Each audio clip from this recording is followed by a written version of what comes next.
मंत्री संजय शिरसाट यांच्या मुलाचा हॉटेल लिलावात सहभाग असलेल्या छत्रपती संभाजीनगर रेल्वे स्टेशन रोडवरील विट्स हॉटेल आणि लगतच्या मोकळ्या जागेच्या वादग्रस्त लिलाव प्रक्रियेची आता विभागीय आयुक्त जितेंद्र पापळकर यांच्या अध्यक्षतेखाली चौकशी होणार आहे। यापूर्वी ही चौकशी जिल्हाधिकाऱ्यांकडे सोपवण्यात आली होती।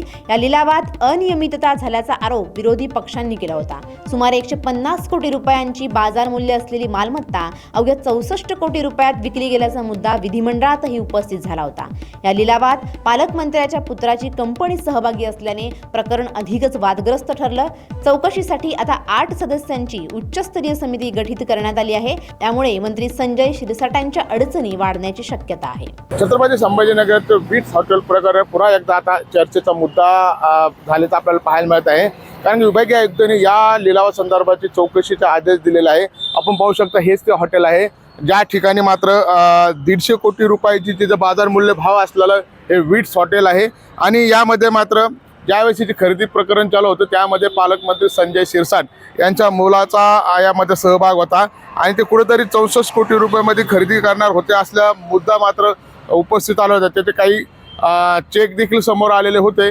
मात्र संजय शिरसाट यांच्या मुलाचा तो प्रकरण जे आहे ते विधिमंडळामध्ये देखील तो मुद्दा उपस्थित करण्यात आला होता। त्यानंतर मात्र हे सर्व प्रकरण जे आहे ते थंड बस्त्यात पडलं होतं। आता हा पुन्हा प्रकरण समोर येताना आपल्याला पाहायला मिळत आहे। हे जे हॉटेल आहे ते छत्रपती संभाजीनगर स्टेशन रोडला हे स्थित हॉटेल आहे आणि या ठिकाणी मात्र याचे सध्याचे बाजार मूल्य भाव जर पाहिला तर 150 कोटी रुपयापेक्षा जास्त असल्याचं बोललं जात आहे। मात्र संजय शिरसाट यांच्या मुलांनी या खरेदी विक्रीमध्ये सहभाग घेतला।